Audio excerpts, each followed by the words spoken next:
19 November 2017. I find myself at an interesting place in my existence. If I examine my life through the same lens I've used for the entire life, more or less, until now, it appears to be a train wreck on multiple levels. I currently live with my ex-girlfriend and her parents. To be totally open about how it makes me feel, well, it is demasculating.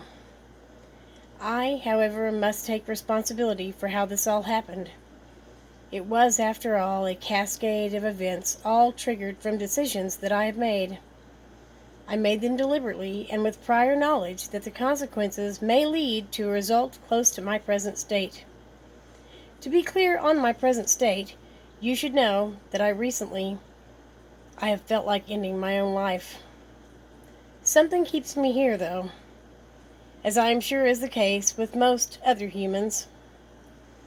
I do not think that I could pinpoint exactly what it is that keeps me clinging to life. The effects of feeling this way are physically debilitating. For roughly 45 days, I've spent my time in transit between work and bed. My waking hours are spent examining the situations that make me feel this way, and how they could have been different if I would have acted in a more truthful way. Mental agony is my reality.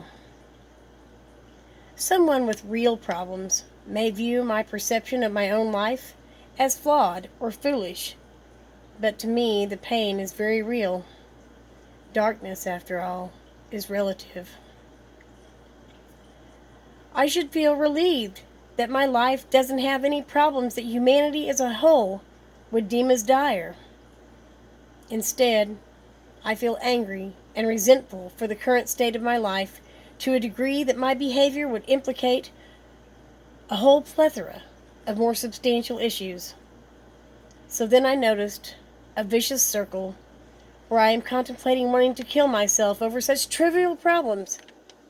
Then it must mean that I am weak or not worthy of this life. Of course, following this train of thought to completion makes the prospect of being dead just that much more appealing.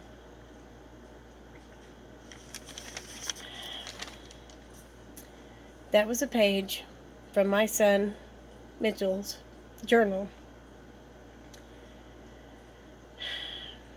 written 6 months before he put a 9mm in his mouth and ended his life.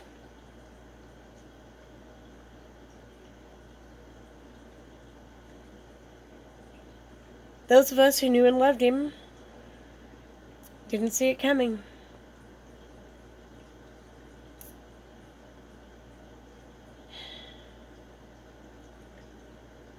I, as his mother, had no idea that he was so tortured.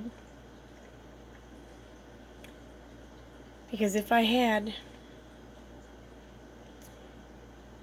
you can be assured that I would have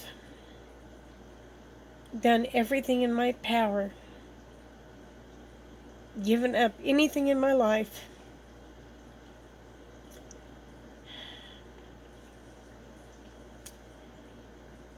to have eased his pain.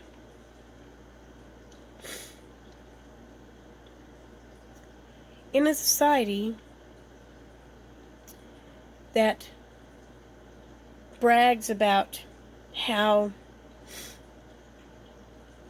aware we are of mental illness and its effects on human beings, and in a society where we take pride in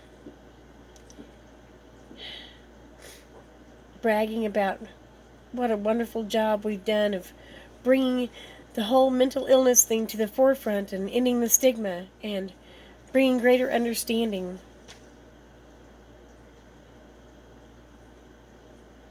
The statistics of death by suicide are absolutely staggering.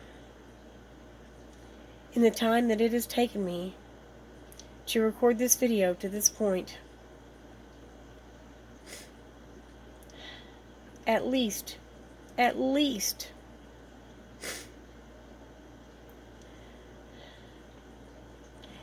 10 people in the world have ended their own lives.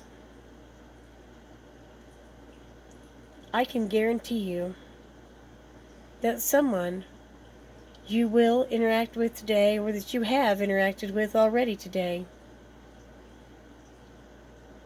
is having the same sorts of feelings that my son Mitchell had. So before you say something judgmental, or hateful, or snarky, or just downright mean, stop and think.